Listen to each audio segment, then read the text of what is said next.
Perkenalkan, nama saya Rizka Rahmatul Latifah dengan NIM 241211085. Saya dari program studi komunikasi dan penyiaran Islam.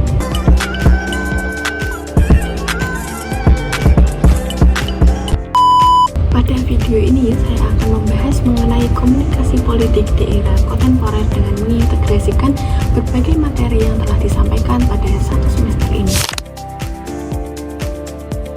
Mengapa komunikasi politik itu penting untuk dipahami? Karena hampir setiap keputusan yang mempengaruhi kehidupan masyarakat itu selalu melibatkan proses komunikasi politik melalui pemilu, kampanye, penyebaran informasi kebijakan pemerintah, sehingga berbagai diskusi politik yang kita temui di setiap hari di media sosial.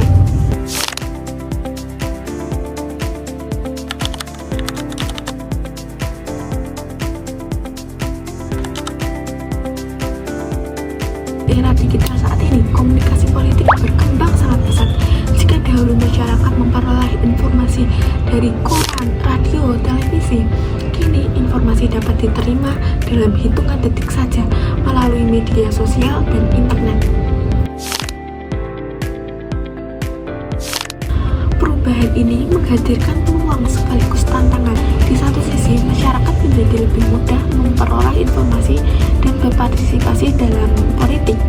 Namun di sisi lain, muncul berbagai masalah seperti hoax, sehingga menyalahgunakan data pribadi.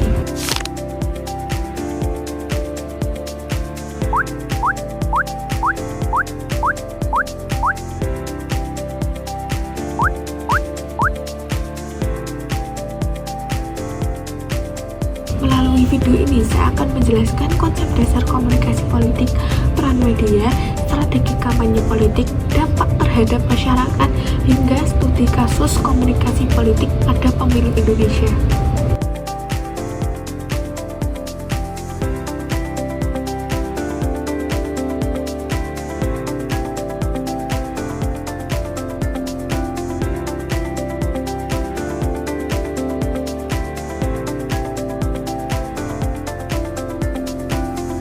Komunikasi politik merupakan gabungan antara komunikasi dan ilmu politik. Komunikasi politik dapat diartikan sebagai proses penyampaian pesan yang mengandung muatan politik dari komunikator kepada khalayak, yaitu untuk mempengaruhi pengetahuan, sikap, maupun perilaku politik masyarakat.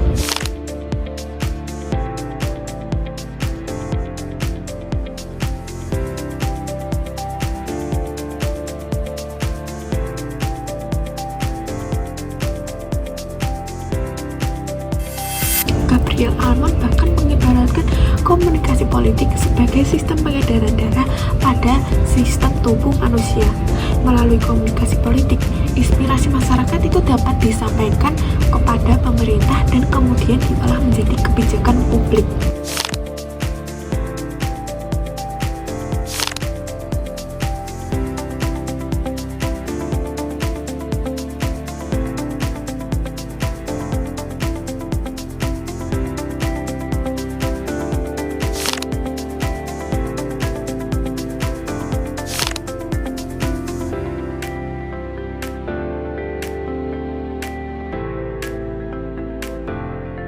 Dalam komunikasi politik terdapat beberapa unsur utama. Pertama adalah komunikator politik. Komunikator politik dapat berupa presiden, menteri, anggota DPR, kepala daerah, partai politik, aktivis, kelompok kepentingan, ataupun tokoh masyarakat.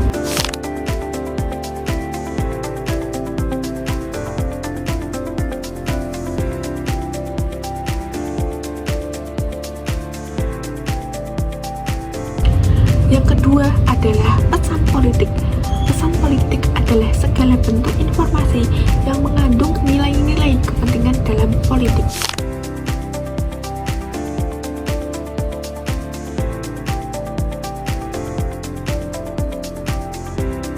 Pesan politik dapat berbentuk pidato, debat kandidat, iklan, berita politik, slogan kampanye, hingga unggulan media sosial.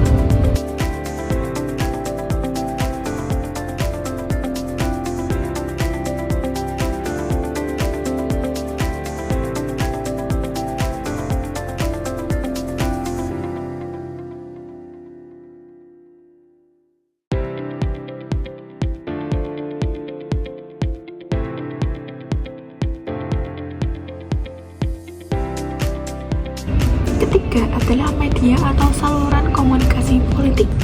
Media ini dapat berupa media massa, media sosial, media politik, maupun komunikasi tatap muka.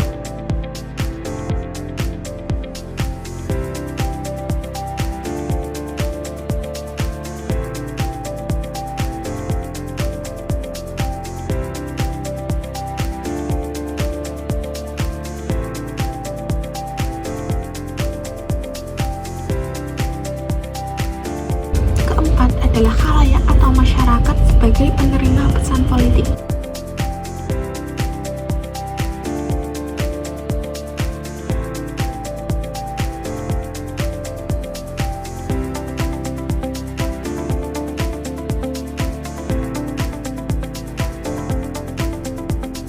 Kelima adalah efek komunikasi politik, yaitu perubahan pengetahuan, sikap, maupun perilaku masyarakat setelah menerima pesan politik itu.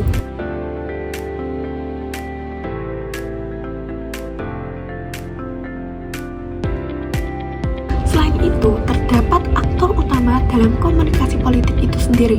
Yang pertama adalah politisi atau elit politik yang berusaha memperoleh dan mempertahankan dukungan dari masyarakat.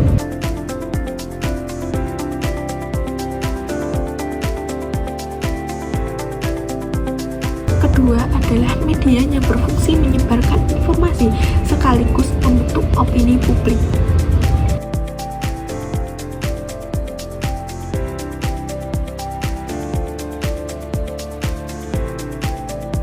Ketiga adalah masyarakat sebagai penerima sekaligus penilai pesan politik.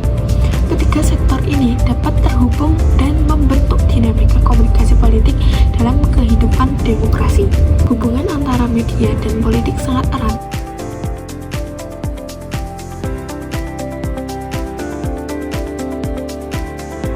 Media bukan hanya alat penyampai informasi saja, tetapi juga memiliki kemampuan membentuk persepsi masyarakat terhadap suatu isu atau tokoh politik.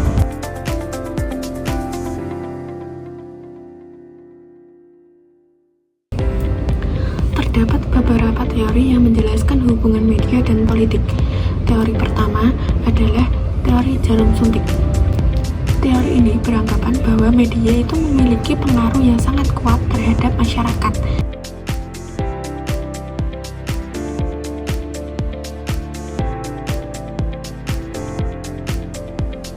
Kemudian terdapat teori Uses and Gravition. Teori ini memandang masyarakat sebagai pihak yang aktif memilih media sesuai kebutuhan mereka.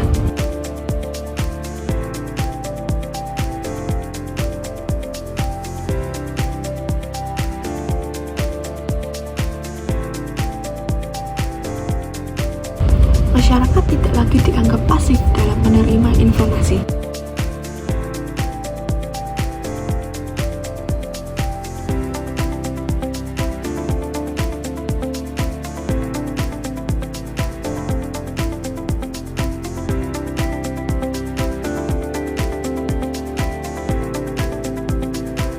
Selanjutnya adalah teori spiral of silence.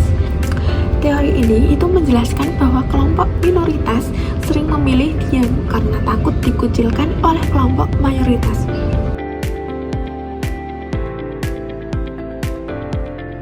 Akibatnya, opini mayoritas itu tampak semakin dominan.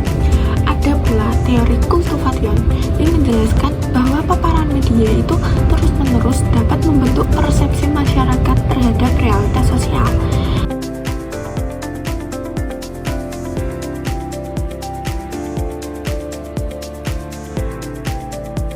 Yang terakhir adalah teori agenda setting.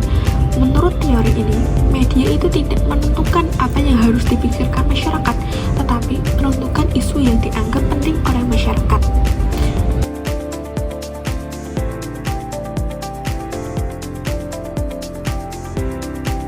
Di era modern, komunikasi sosial menjadi bagian penting dalam komunikasi politik.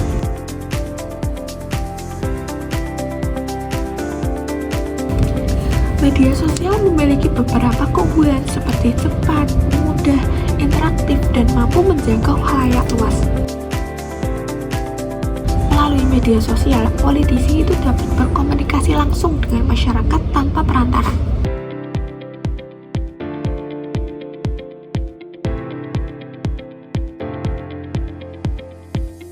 Namun, media sosial juga memiliki dampak negatif seperti penyebaran hoaks, ujaran kebencian, propaganda digital, dan polarisasi politik.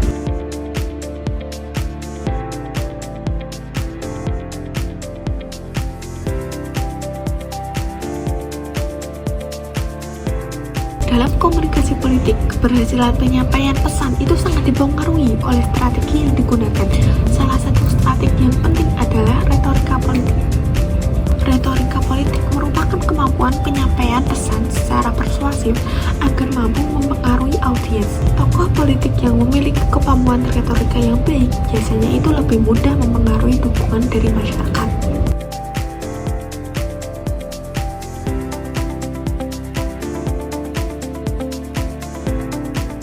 Selain retorika, terdapat konsep political branding atau pencitraan politik. Political branding adalah upaya untuk membangun identitas positif seorang tokoh atau partai politik di mata masyarakat. Misalnya, seorang kandidat ingin dikenal sebagai pemimpin yang dekat dengan rakyat, tegas, sederhana, dan berpengalaman.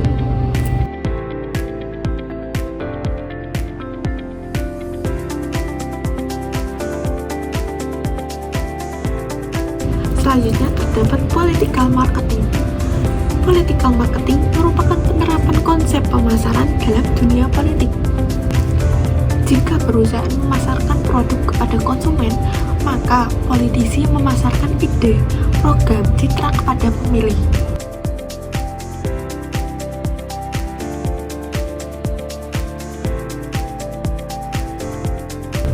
Dalam era digital, political marketing itu berkembang menjadi lebih canggih melalui penggunaan big data. Data digunakan untuk mempengaruhi karakteristik pemilih sehingga pesan politik itu dapat disesuaikan dengan kebutuhan masing-masing kelompok.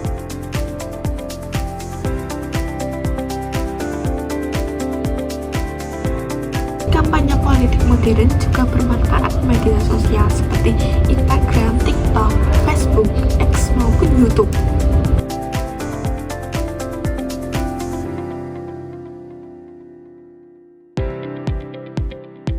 Melalui platform tersebut, pesan kampanye dapat disampaikan secara cepat dan interaktif.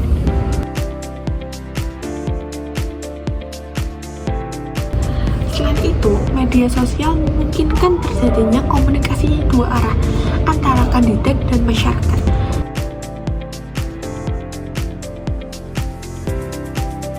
AI dapat membantu analisis data dan penyebaran informasi, tapi juga berpotensi digunakan untuk membuat konten palsu ataupun manipulatif.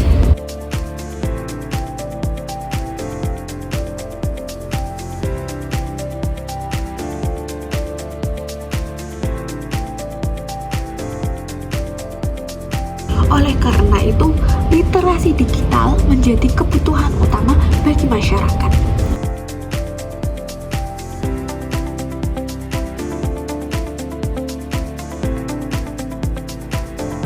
Kita harus berpikir kritis, memverifikasi informasi, serta menggunakan media digital secara bertanggung jawab.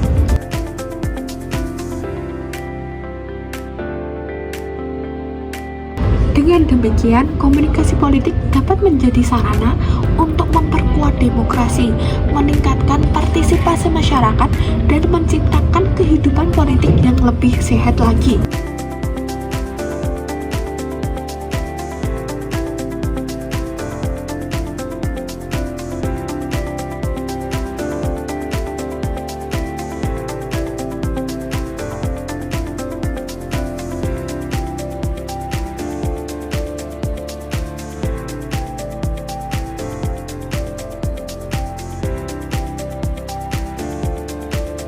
Terima kasih, see you.